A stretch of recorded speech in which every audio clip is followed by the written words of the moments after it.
wanted to really get into is the question which I've heard quite a lot of people mention now is, should people be allowed to carry pepper spray? I've got ADHD, I've got bipolar, I've got this, I've got that. And they said, oh, you're on any medication for those? And the lad was like, no, I know I've got it. Right, so you haven't had a formal diagnosis? No, but I just know. Well, you don't have them then. And people were like, we never even heard of that. Well, yeah, you don't. But that happens all the time. That's happening right now. And the only reason we can sit here safely in this room and have this discussion is because there are people out there willing to put their lives and safety on the line. Just on trick-or-treating. All year, you get told, do not take sweets from strangers. Don't knock on random people's doors. But then there's one night a year, they go, knock on everyone's door, ask them for food, and then leave. It's basically begging. Now, if I just knocked on my neighbour's door I've never spoken to and said, can I have some sweets? They go, piss off. Here, mate, keep looking over here like that and I'll dig up your grandmother. That's horrendous. Fucking hell. Right, okay. I've heard some things in my time, but that was funny. Thousands of people listen to this podcast every single month. However, only a fraction of those people actually follow and rate the podcast. Can I ask you a favor? If you want this podcast to keep on growing, if you want these stories, the advocacy for emergency services, and giving a voice to the emergency services to continue, please follow, like, and rate the podcast. It helps more than you know, and it helps the podcast to grow. Hello, everybody, to my family and friends in the blue light space. You'll have to forgive me because I've had some issues with my microphone trying to get it set up because, as I'm sure you have aware, I didn't publish an episode last week, and we're going to get into why that was. But if you just bear with me 2 seconds, I just need to get all of my information up. Let me just quickly put my glasses on, as I am blind without them. I actually need a new set of glasses, but it's one of those where, yeah, I can still kind of see if I squint really, really well. Just don't get in the car. Don't drive on the road when I'm on there. Okay, so thank you everybody for tuning in. Thank you everyone. This podcast has grown loads as well. Like, I remember when I was just getting a couple of listens per episode, and now I'm getting like hundreds, if not thousands. So, kind of a little bit of pressure on me to keep going.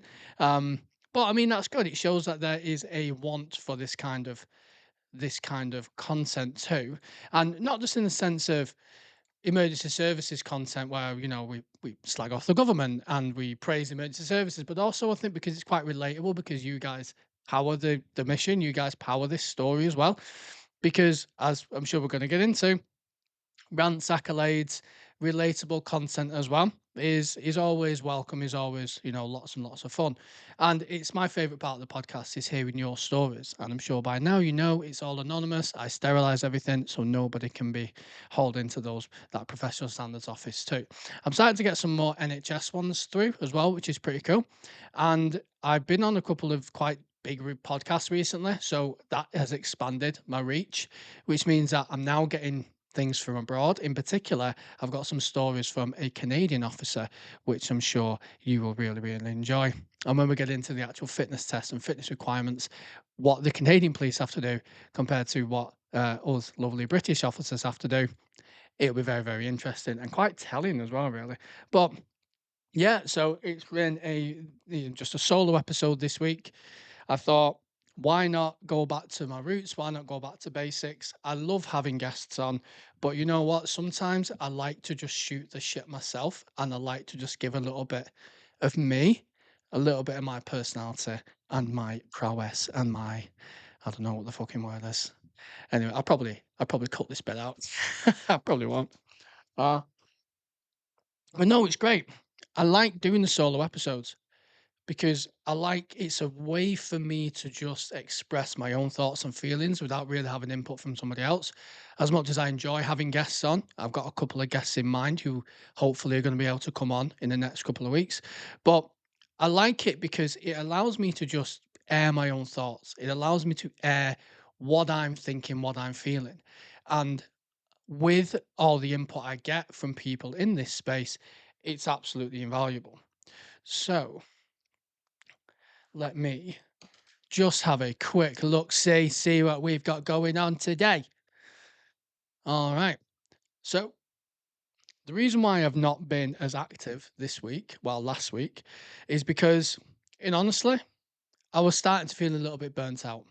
Not because I'm getting sick of doing this or sick of other things, but it's one of those I really struggle to relax. And I don't know if it's undiagnosed fucking ADHD or whatever. I'm not one of those people who go around self diagnosing myself because I remember I had a lad in custody once and he came in and the custody started asking him all the questions. Said, "Yeah, I've got ADHD, I've got bipolar, I've got this, I've got that." And he said, "Oh, you on any medication for those?"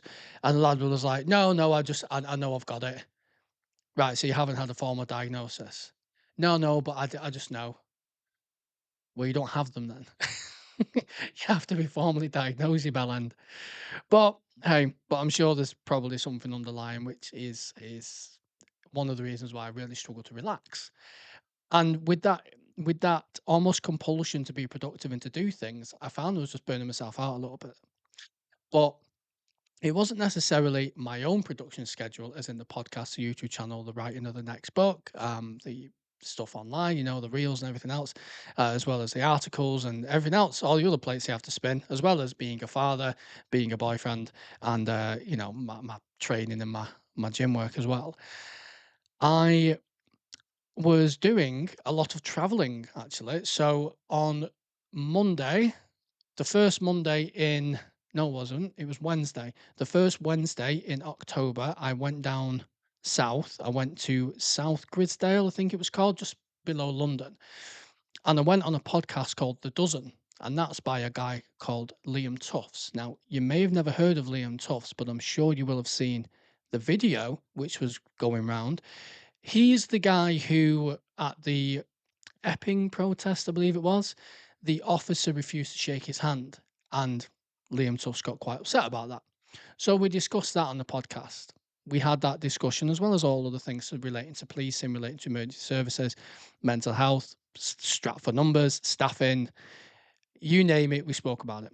As well as a little bit of my own story when it came to my history of being a victim, survivor, however you want to phrase it, of domestic violence.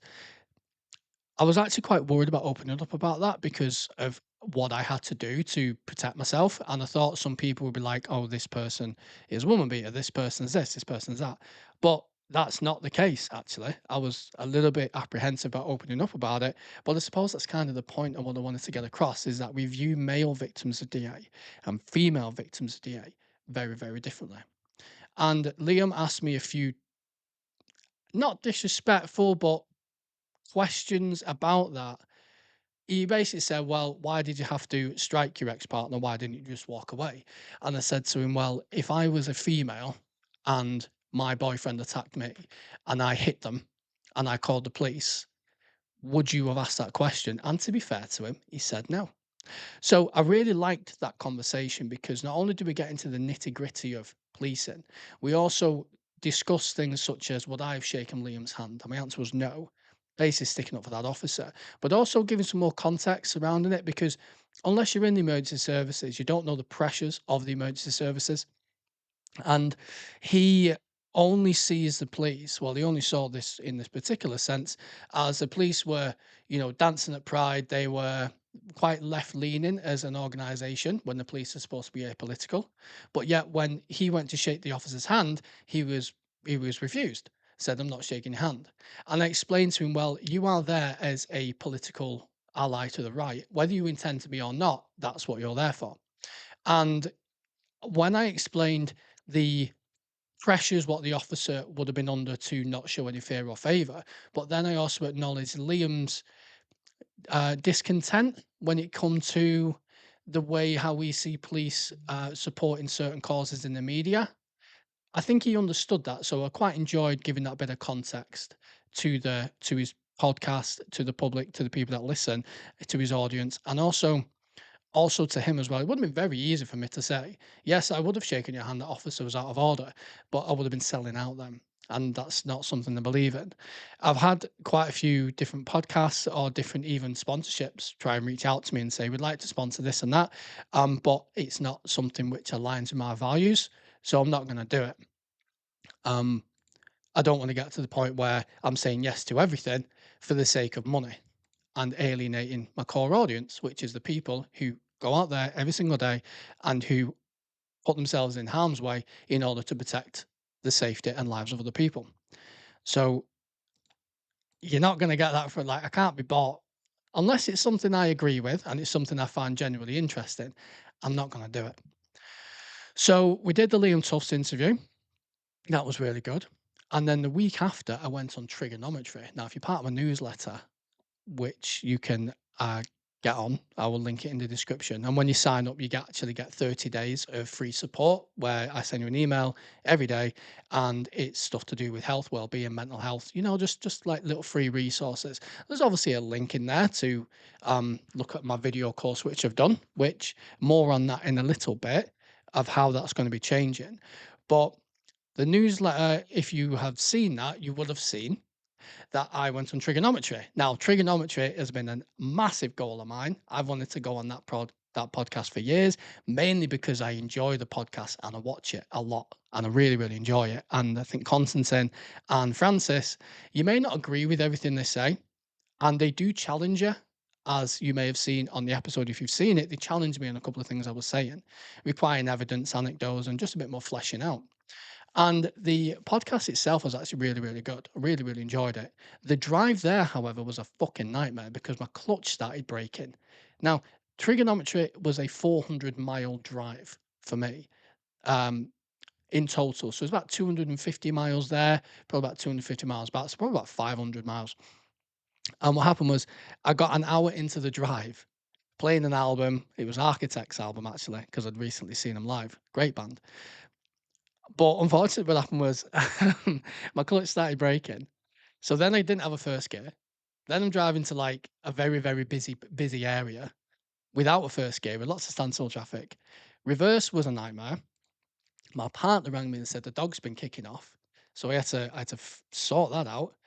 Then on top of that, the place where I went had lots of hills. So trying to get up hills with no first gear is no easy task. May I definitely tell you that.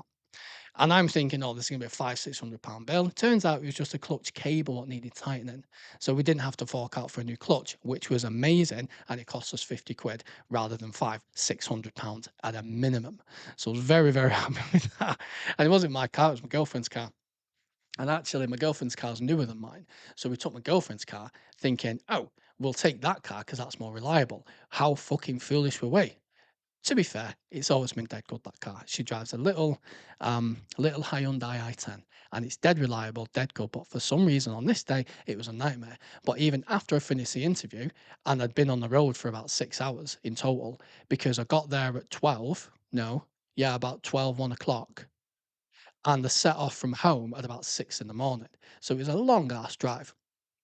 Many cans of full fat Coke was consumed during that drive there. So we'll get there, sleep deprived, all nervous, all like, oh my God, I'm on trigonometry. It's dead cool. Sit there, have a chat with the guys. It was great. It was really, really good experience. Lots of brain farts, which you don't see in the actual interview, just parts where I'm talking and then just my mind just goes for whatever reason. So that was a great experience. And I drove back with a broken clutch, near enough broken clutch.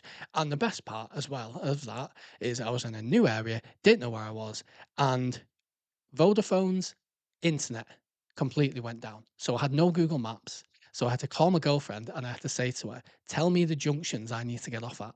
However, the junctions were actually very similar. He was like, get off at 18, get on at 19, something like that. On this motorway, get off at 18, then you're getting off at 19. I was thinking, if I cock this up, if I mix these up, I'm going to end up in an arse and the bloody nowhere. So I got home probably about, I don't know, 9 o'clock at night, and it was a hell of a day.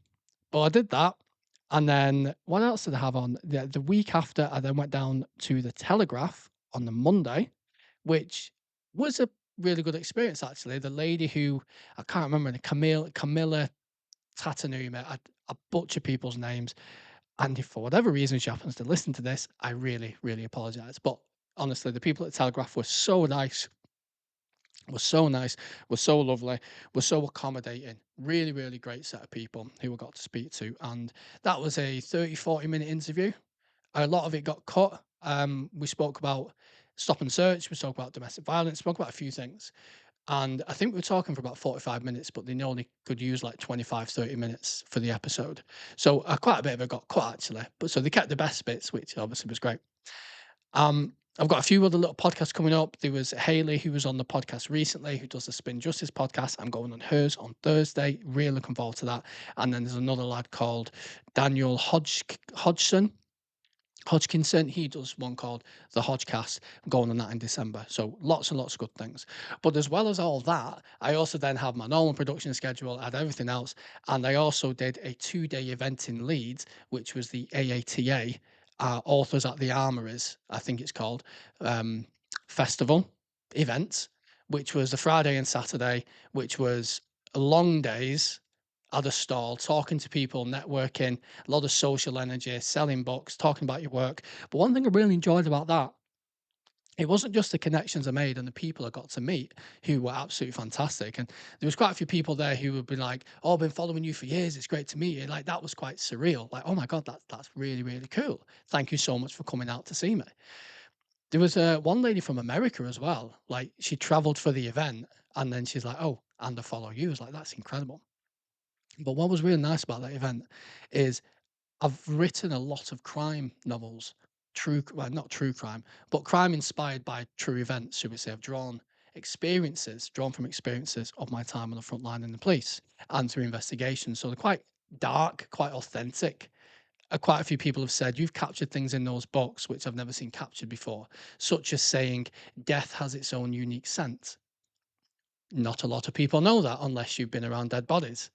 And some people who are in the emergency services have said, it was that point I knew that you had a background in this because the other crime writers that I read don't know that.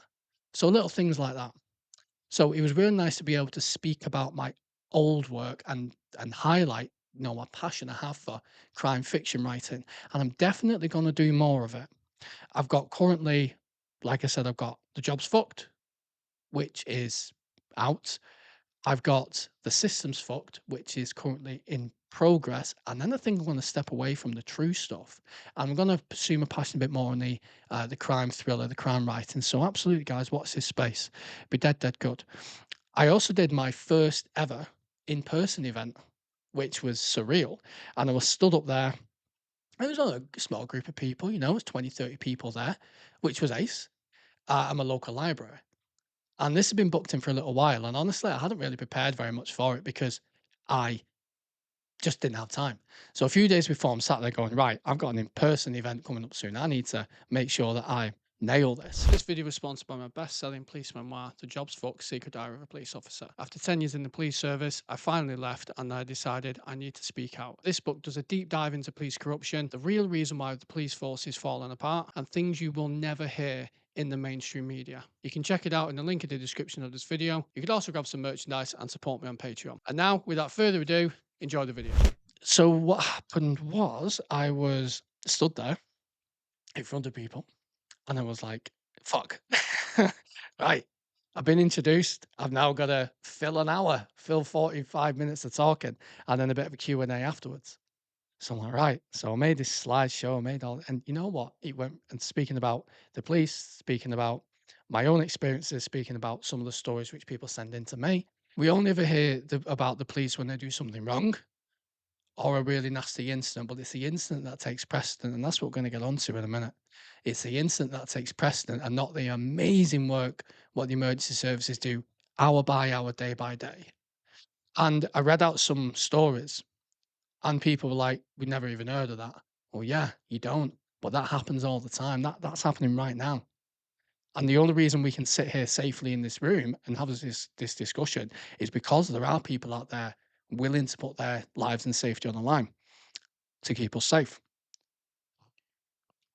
So really, really enjoyed that talk. Would like to think I'll do more. I did get invited to go and do a talk in March, I believe it was, down south.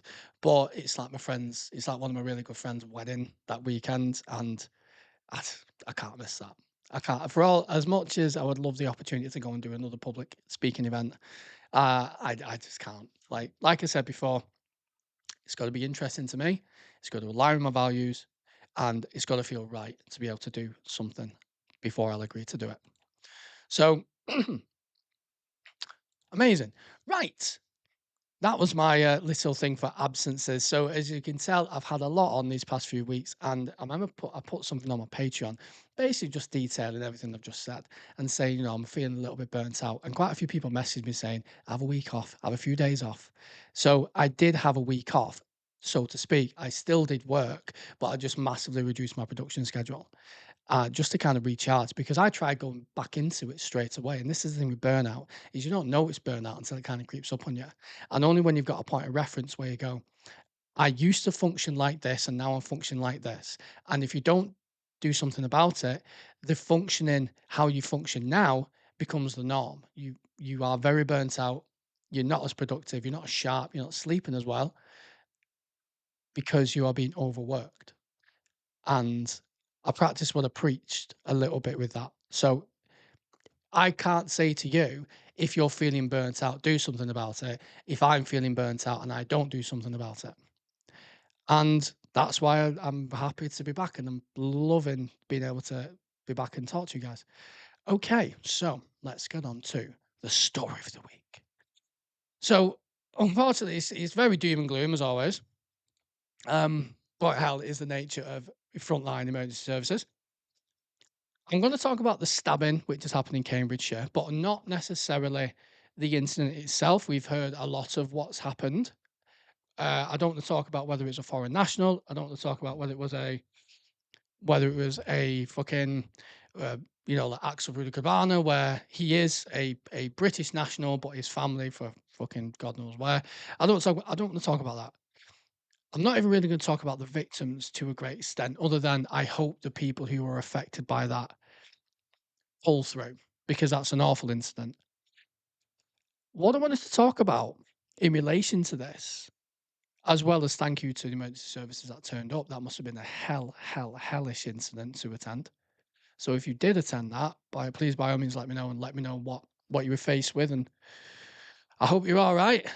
I hope you get looked after that because that's well, I imagine some of the sites you may have seen would probably keep you up at night. And again, this is what we don't talk about. We talk a lot about it seems like all the emphasis with this incident is on about the suspect, isn't it? If you ask me, the suspect, okay, that's obviously important, but we need to have more emphasis on the victims. Who are I've not heard names. I've not heard names. I've not heard anyone like I've not heard these people's names being mentioned in the media. We need to know who these people are and that they're ordinary everyday people. And I heard stories of people who got injured trying to protect other people as well. And this is just where, like, we love to slate people, don't we? We love to say that human beings are selfish, human beings are self-centered. And where that is true to an extent, we also get instances like that where somebody who doesn't know the person next to them stands up in the face of a knife wielding fucking maniac intent on killing people. And they put their life, their safety on the line in the protection of somebody else who they don't know. It would have been very easy for these people to run to the back of the carriage and say, I'm all right, sod ya. But there were some people who stood up and protected other people who they didn't even know. Probably didn't even know the name, probably haven't even spoken to them. That is true heroism. And to get a little bit deeper into that, when we talk about human beings, if you're from like a scientific evolutionary standpoint, that wouldn't make sense. Why would somebody put themselves at risk for a complete stranger? We're not sharing resources. You're not looking to mate with this person. They're not from your tribe. They're not from your clan. What is it? So I believe that there's much more to being human than simply biology, genetics. And then you can get into the idea of consciousness and good versus evil and where do we get these ideas from. But we won't do that because that will go down a rabbit hole. Maybe we can have that conversation in the future. Because I remember speaking to a colleague of mine, and I remember saying to him once, I said, "Do you think good and evil actually exist?" And he said, "Yeah, of course. We're the good guys, they're the bad guys. We deal with evil every day." And whereas I thought, okay, that is somewhat true. The Nazis thought that they were doing good. The you know people who committed the worst atrocities in the world thought they were doing good. So you can't always count on that. Is morality subjective? And if it is subjective, who decides what is right and what is wrong? But anyway, and I just remembered I didn't turn on my lights to the back, so, it's all framed now, which is dead cool. Of course, if you listen to this, you wouldn't have seen that. You'll have just heard my dulcet, beautiful tones discussing it. Okay, so where were we? We were talking about morality and everything else, but what I wanted to really get into is the question which I've heard quite a lot of people mention now is, should people be allowed to carry pepper spray? Now, from a legal standpoint, pepper spray is classed, I think, as a category 5 firearm. So we'd essentially been giving people a firearm, but it's not really a firearm, is it? It's classed as a firearm, but it doesn't shoot bullets. It can't kill anybody. It just hurts a lot. So anyone who's ever been parvoed knows exactly what I'm talking about. Anyone who's ever been at a friendly fire or you've had a bit during training knows exactly what I'm talking about. So the question, should people be allowed to carry pepper spray? So what I'm going to do is I'm going to play devil's advocate here. Um, if people carry pepper spray, it can be abused. All right. Okay. People can use it maliciously on each other, but then surely that'll be an assault. And the more I'm actually thinking about this, the more I'm thinking, why can't people carry pepper spray? I'm going to have a quick fucking Google of this. Actually, I want to say Google, I mean ChatGPT, because that's basically the new Google now. Give me the for and against for UK citizens, can't spell, carrying pepper spray. Because I want to know that. I'm really interested now. I probably spelled citizens wrong, but that's what happens when you're partially dyslexic, I suppose. And then you decide to be an author for a living. Oh my God, am I doing this on hard mode? Right. It's searching the old web. How good's ChatGPT? Like, how good's AI? All right. So arguments allowing using pepper spray, potentially effective non-lethal force. It just really, really hurts people. And if you had that person on the train being doused with pepper spray, that may have led him to being subdued or incapacitated for a short time so that people could, dogpile on him, take the knife on him. Okay. Deterrent effect. People know that somebody might be carrying pepper spray. Potentially harmful to vulnerable groups. Oh, sorry, potentially helpful to vulnerable groups. So campaigners, like it says here, campaigners who support women, for example. Like I know a lot of people who are women and they say go running. They are worried about going out at night and running. I know of a lot of women who say that they feel quite fearful when they're out. Certainly, like now in the later months of the year, the darker months. One lady in particular I know who does a lot of, like, trail running, and she feels like she's much safer running with a kind of pepper spray. A lot of and I mean, take away sexual crime. I mean, look at violent crime. Men are the biggest victims of violent crime. Um, so a bloke walking home on his own, I don't know. I think if people know someone could potentially carry pepper spray, I think it could be a good deterrent. And it would prevent people needing to carry proper weapons in order to protect themselves. Because when someone gets attacked, they're not looking to kill or seriously hurt the other person. They just want to make them stop.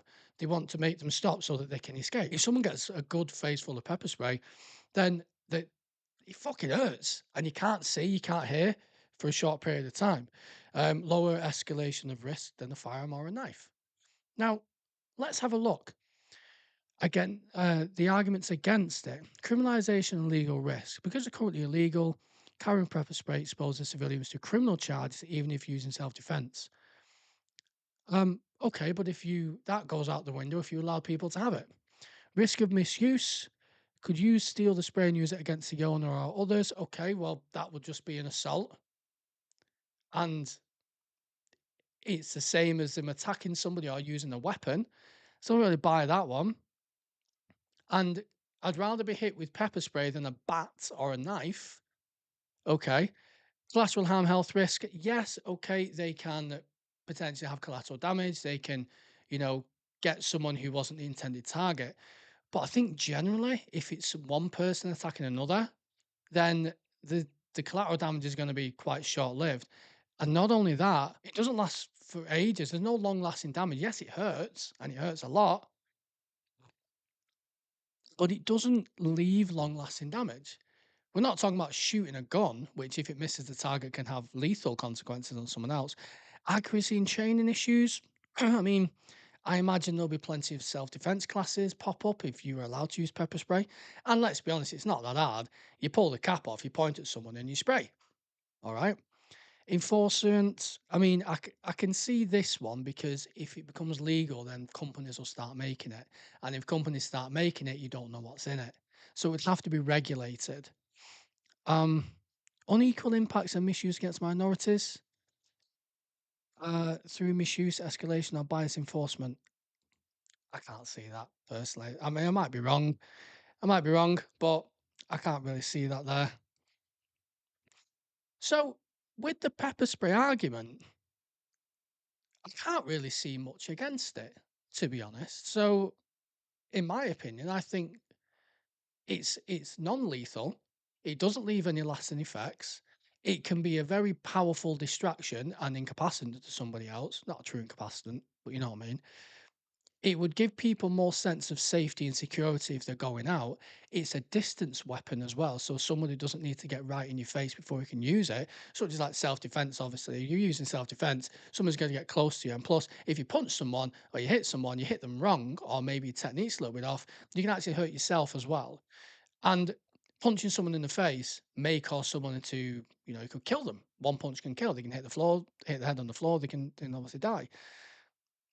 Pepper spray. The police use it, and the police use it. They actually say it's the minimum use of force you can use, other than your presence and your words. It's like presence, words, pepper spray. Before you get to baton strikes, before you get to physical strikes or a taser, pepper spray is really low on the use of force kind of pyramid. So I don't know why we can't have pepper spray. And of course, if somebody uses it to assault somebody without reasonable cause, someone just sprays somebody, or someone's getting arrested for whatever reason, they turn out and spray somebody, well, that's an assault. So I'm against people having firearms. I don't think we should just be able to have firearms. Anyone who wants one can have a firearm. That's a completely different question altogether. And also, people are going to buy it themselves. People are going to find out how to get it illegally. So does that not show that there's a public safety concern which needs to be addressed, which isn't being addressed? When the most vulnerable people in society feel that they're not safe, then society's sort of failed, hasn't it? My verdict: yes. I think people should be able to carry pepper spray, but I'd be more than interested in your own perspective on this too. I would certainly feel more comfortable my partner having pepper spray than not. So she's walking home from work or she's going to a car and it's dark. I'd feel much more confident if she's got a can of pepper spray to protect herself if need be. And I hope the day comes when, if say pepper spray was legalized, you never have to use it. But it's like a burglar alarm. It's like insurance. You hope you never have to use it, but you're pretty happy when it's there. Do you really struggle with unwinding after a shift? You walk through the door completely exhausted, crawl into bed, you sit and scroll on your phone, getting annoyed that you have to be up in a few hours for that quick turnaround. Well, I have something that I've created that can help you, and it's completely free. Just click the link in the description or scan the QR code on screen now to download my free support guide for shift workers. You will also receive daily emails filled with practical advice from mental health, burnout, boundaries with the job, and rest and recuperation. Take back control of your life today and stop letting the job take everything from you. Okay, so rants and stories now. So Instagram, the Jobs Foot Podcast, or email the jobpod25@gmail.com. All are anonymous, as you will certainly see. You can click the links in the description of this video, wherever you're watching it, or like I said, email or drop me a DM. But we love these stories. We love them. So this one is from a Canadian officer. All right. So I asked a couple of questions relating to the fitness test. 'Cause I'm always interested in them. And what's interesting is I'm actually my YouTube channel now, I'm going to do a bit of a change in direction because I don't just necessarily want to talk about police and politics all the time. I enjoy doing it, but I want more diversity, more kind of different topics, different sorts of videos, just creatively as well. I think it'll find it more engaging, more interesting. I love the talking head stuff. I love sitting there talking to camera. Really enjoy that stuff, talking about the police and everything else, holding the police to account when needed, backing the brave officers when required. But I also want to start talking about more well-being stuff and more stuff in the gym and everything else. So probably going to start looking at some of the really hard uh, tests, really hard criteria and fitness tests of what are around the world. I think that'd be really cool, really interesting. So be like, I completed Canada's training red schedule. I completed fucking Japan. I have no idea. But I think that'd be pretty cool. I was thinking about it actually and thought that'd be a really cool idea. You know, instead of just doing the 5.4 bleep test, what do these officers actually have to do? Well, thankfully, this Canadian officer was very, very forthcoming in telling me. Um, oh, I've actually fucked up here. I've actually cocked up a little bit. The fitness stuff comes in very shortly. First, we've got a couple of funny stories. So, while I was in training, this is still a Canadian officer. While I was in training, I was in drill class when a guy was having considerable trouble with commands. The drill captain was all over him like white on rice. I love that phrase. And was blasting him every 10 minutes and stopping the formation because he kept fucking up. Till the end of my days, I will remember his response when the drill corporal asked him what his problem was. His response, I think I'm retarded, corporal. Do you know how hard it is to not laugh while in formation? I love that the word retard's coming back. I love that. You know, it's just a word. It's all right. You can't obviously call someone you a fucking retard, but you can say something like, I don't know, that's a bit retarded. Maybe, maybe not. Maybe I get cancelled for this. God knows. I don't care.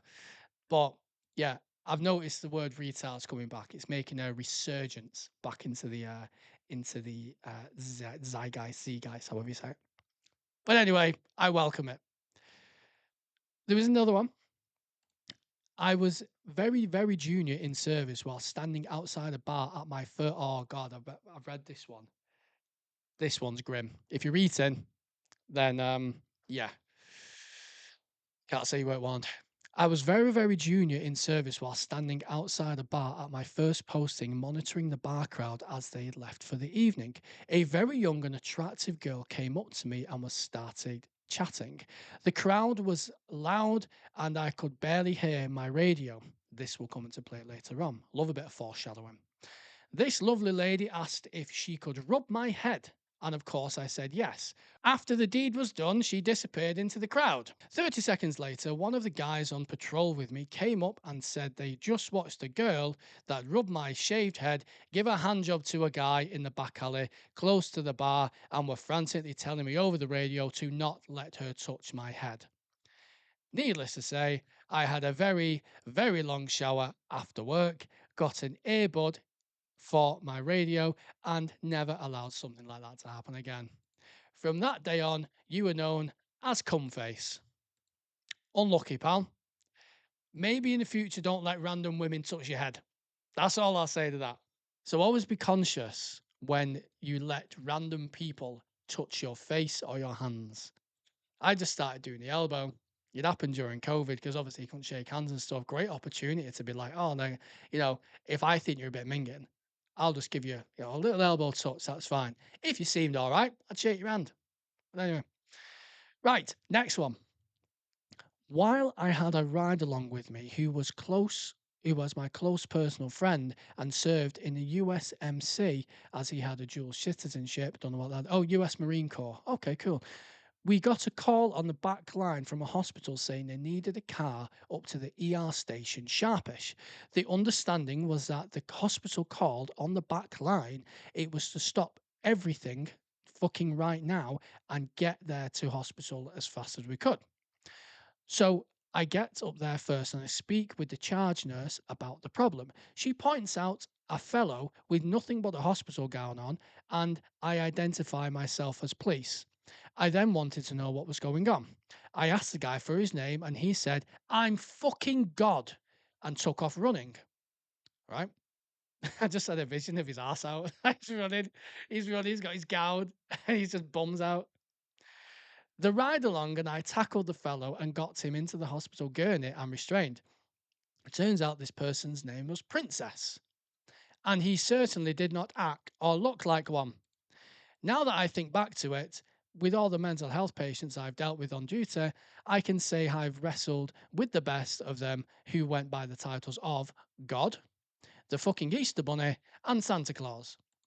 Needless to say, the above holiday spirits have put me on their permanent ban list. Well, you did lock up God, for one, you locked up the Easter Bunny, and you locked up Santa Claus. Imagine, just imagine for a second if that was actually true. Like that was actually God. And he was like testing. You just come down to earth for a little bit. I was just like seeing the sights and stuff. Thought, Jesus, guys, you get what? Oh no, I was just saying Jesus Christ for emphasis. Well, don't say that. All right, go back to heaven. Wi-Fi's off. Oh God, what do you mean? Well, the Wi-Fi's off. Yeah, I want to watch Netflix. Good program on. All right. Well, I can't do anything right now, son. I'm in a hospital gown with my bum out. Why are you there? Because Santa Claus is busy. Bugger off. In case you can't tell, yes, I am an Eddie. In case you can't tell, yes, I am an Eddie Izzard fan. Okay, so sticking on the theme of Canada, so this is their fitness test. This is what we have. Each officer is required to complete a strength grip test, push-ups, vertical jumps, pull-ups, planks, a bleep test, and a VO2 max test. Not only that, I mean, to be fair, a lot of people who I see coming through, certainly now, would fail a lot of that because that's quite a lot of physical requirements. They have different ones for men and women. Um, so it's not a case of like the women have to do the men's, but the women have their own. Like they have to do their own, and the men have to do their own, which I think is good. I think it's good. Um, because 5.4 in the bleep test and that's your fitness test, I think it's absolutely ridiculous. And plus, like I've already spoke about, the fitness test what we have in this country is not even particularly applicable to the job. It's it's just not. So not only that, but they are trained in how to defend themselves and they have to enter a dark room. Fuck me. They have to enter a dark room with flashing lights and loud music. So that's like that sensory overload, isn't it? Flashing lights, dark room, loud music, and fend off instructors for as long as they can. Oh, by the way, all the instructors are black belts. So you've got a load of black belt instructors trying to kick the shit out of you in a room which is loud. And imagine just that incredibly high stressful situation that causes. Officers are also given paid time to complete additional safety training, martial arts training, and gym work. In training, they also use shock knives. So not these rubber knives, what we get. If you touch the blade, you get a shock. So you learn avoid the blade. Officers get pepper sprayed and tasered. So when I joined, it was an option. There was like everybody had to do the dip test, or a few people could get the full exposure. No one got tasered. I think they used to do it, but then somebody died for whatever reason, and then they went, "Oh, we can't do that anymore." Okay. Personally, I think you get handcuffed, you get dragged to the floor, you get pepper sprayed because you need to know what it's like and what you're doing to other people. So I and you get put in locks and everything else. I think you should get tasered, or at least one unlucky person should get tasered. I'd have volunteered. I used to volunteer for loads of stuff when it came to like doing demonstrations and that because I'm a bit of a glutton for punishment. Either that or just love the attention. Probably why I do all this for a living. They do also do bits of driving, shooting scenarios, traffic stops, and room clearance drills. So I imagine this isn't just a 2-week course in headquarters where it's mostly death by PowerPoint. I imagine it's proper hands-on. And what I really liked about this is that they do continuous training. So on a training day, by the sounds of it, they're not just going to look at I remember me and Ben Pearson were talking about this. They're not just looking at Section 39 of Who Gives a Fuck Act. It's real practicable self-defense and how to look after yourself. I think that should be mandatory. I think that officers should have to do self-defense classes, at least a bit of jujitsu or a bit of judo, how to control somebody on the ground, how to get someone off you, how to control, how to get someone to the floor because it's just like it's like a dog pile at the minute, isn't it? It's maybe one person knows a little bit of something and they'll do it, but if you get a load of people who have never been in a scrap or a fight before, they've never been punched in the face, they've never really had any kind of rough and tumble, it can be quite intimidating for people. But that is going to happen. You're going to have encounters like that in the police. Don't matter how good you are at talking to people. Some people do not want to come quietly. And you're going to have to get hands on and you're going to have to physically force that person into those handcuffs. And they don't want to go in them. And they will do anything they can to avoid that. So it shouldn't be a case of going, I don't want to do martial arts classes because I find it uncomfortable. Tough shit. Because when the shit kicks off while you're at work, which it will do, you have to at least be somewhat prepared. Or at least you have to be used to being in those situations which you find uncomfortable. Because this is the police. We're not working in an office somewhere. We're working with the most dangerous, most aggressive, and volatile members of the public because that's your job. And I think certainly I like that they do paid gym work as well because think if you have paid gym work, like time to work out in the gym, and again it's compulsory, you have to do it.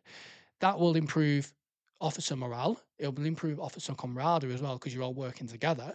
It will improve, I think, really improve officers' mental health because they have that healthy way of being able to burn off the stress what they're currently facing. It boosts endorphins, it makes people stronger, it makes people fitter, it gives people more, um, makes people stop getting too overweight as well, rather than just thinking, oh, I've got a bleep test in a year. I'll eat like shit and then I'll just try and get my way through it. Like there's a requirement there to keep fit and it's also paid for by your job. I think that's a cracking idea. Because what we used to have to do is if you wanted to go to the gym, you either have to go in your own time when, you know, you've been in work for 6 days or 5 days or whatever, you then have to find time on your rest days to go, and chances are you were very tired, but you had to go before work or after work, so you had to, like, go before a night shift or mega early on an early shift or maybe after work on a late shift or whatever. You are probably already tired, like, that's eating into your own personal time, what you could be spending at home, you could be spending recovering, you could be spending with your family. But you have to do that in order to keep fit.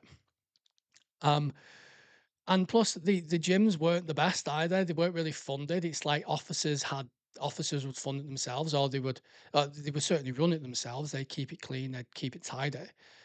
But there would be offers, but they'd be it would like come out of the federation, and they don't really want to spend the money. So I think if we focus more on taking care of officers in the sense of making sure officers are fit and strong, then that would encourage the people who can make those decisions to have the best equipment possible.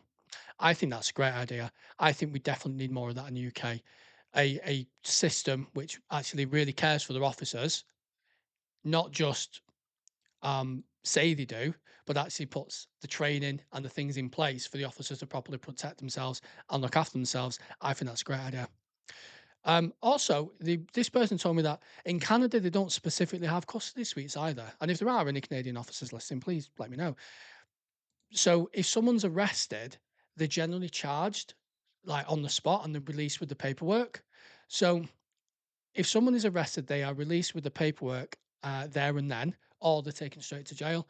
So if they lock someone up and they think you're not, you know, you're getting remanded straight away, they go straight to jail. And then I think that's where bail comes in. Oh well, if you want to be bailed, then you have to pay. You have to pay for that. Some might say that's not fair because you're innocent until proven guilty. But this is why but that's the same in this country, isn't it? If you have a case which is too severe and this person's too high of a risk to release immediately, then they are putting, you know, the wrong man, they're put in prison. Even if they're then found not guilty later on, that decision has to be made there and there based on the evidence available at that time. Hmm, interesting. I imagine a lot of officers would spend more time in court, but yeah, from what they're saying is they don't have custody suites. Um, And it means there isn't as many in-depth investigations done by frontline officers. So I imagine they'd go to like, I think it's like the district attorney or I don't know how it works, but it sounds like a fucking good system to be fair. So, you know, maybe Canada, maybe you might get a few transferees. This is one. This was funny, this one. All right. So last night, local authority CCTV shouts up the following. I have a young lad around 14 years of age in tracksuit bottoms, Adidas sliders, and a balaclava, walking what appears to be his mum wearing a high vis and a small dog. And the male has an imitation firearm on him.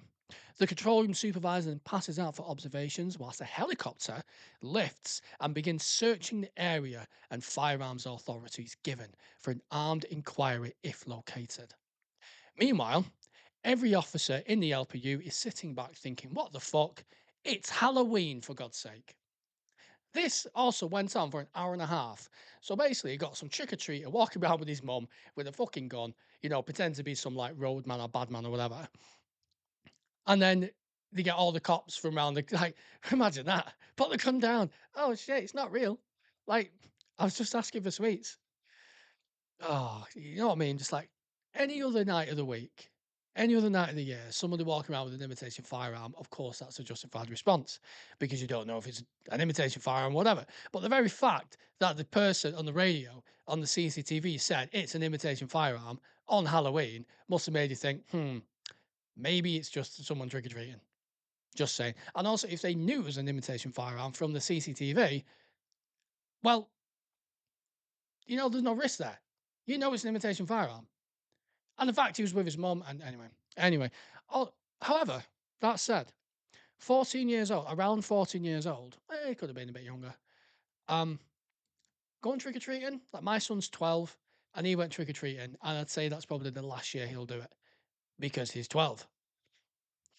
Just on trick or treating, all year you get told, do not take sweets from strangers, do not take candy from strangers, don't knock on random people's doors. But then there's one night a year they go knock on everyone's door, ask them for food, and then leave. It's basically begging. So, like, if I just knocked on my neighbour's door, I've never spoken to and said, "Can I have some sweets?" They go piss off. If I put a mask on and said I want some sweets, they call the police. But child in a costume, one night a year. Anyway, I was once on a locust protection in a high rise in the depths of winter. Not sure what locust protection is, but presuming it's some kind of scene guard. Whilst my various chums were lucky enough to be on the vehicles outside all night, I'd drawn the short straw and taken a chair to the communal landing about halfway up the building. I've been there. Oh, how I've been there. Just go and do scene guard. Yeah, where is it? Oh, you're on like the eighth floor. I just got to sit outside the door. When will it get relieved? What? Dunno.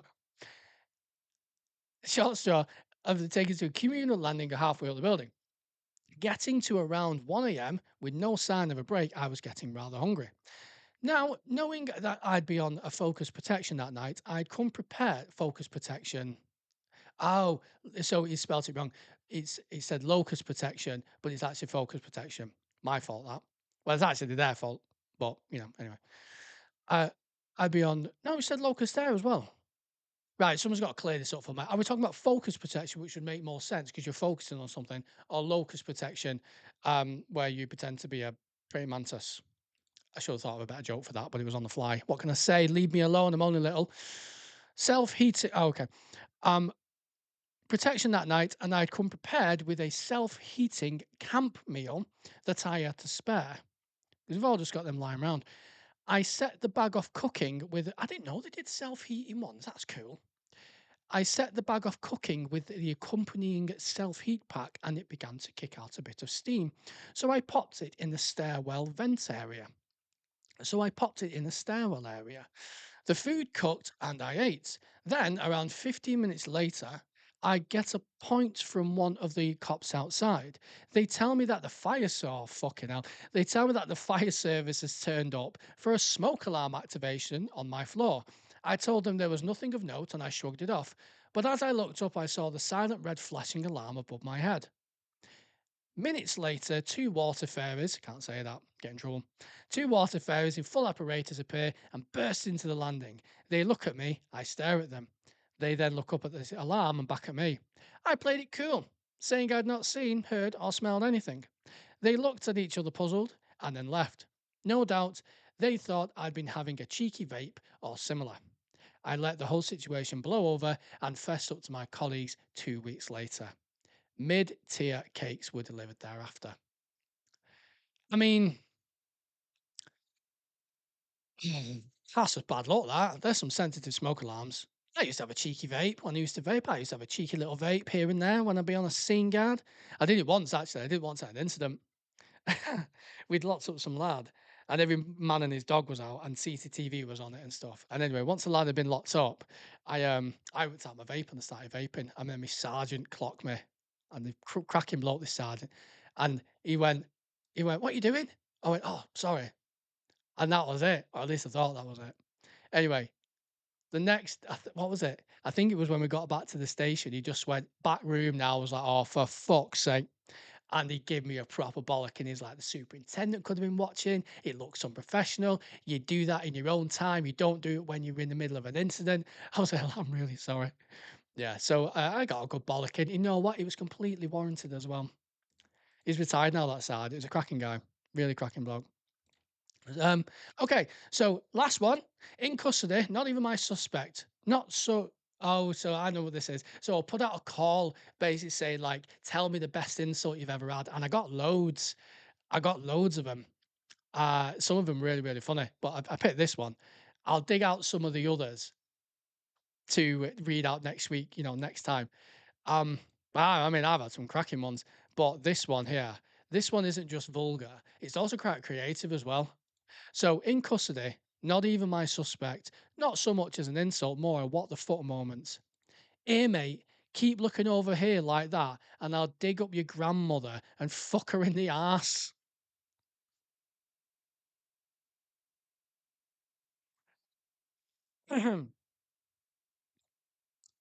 Well then.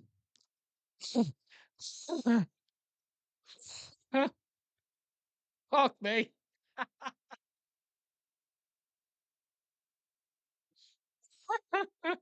That's horrendous. Why Firstly, where's the suspect's mind at? Yeah. Secondly, logistically, that's a lot of sodomizing of corpses to complete. Yeah, because they, how do you know which one's I've been at this 3 weeks. I've been at this 3 weeks now. Surely I must have gotten her by now. That's horrendous. And on that note, ladies and gentlemen, fucking hell. Right, okay. I've heard some things in my time, but that was funny. Oh god. Right, okay. Ah. On that note, ladies and gentlemen, I think we will end this episode there. Thank you very much for taking the time to listen. Thank you for sending in your submissions. Send me your insults, send me your cake find, send me your stories, send me your rants, send me anything in particular you want to talk about. Send me if you want me to have more guests on, send me if you like these kind of solo episodes. Always happy for the feedback. Send me an email. Links are all in the description. Make sure that you like and you subscribe and you help the podcast to grow. It's really, really cool. Since I've been asking people to do it, the podcast following has grown, which is amazing. You take care. Thank you for everything you do. And yeah, I need to I need to go and have a drink or something because that's funny that. Have a good one. See you later.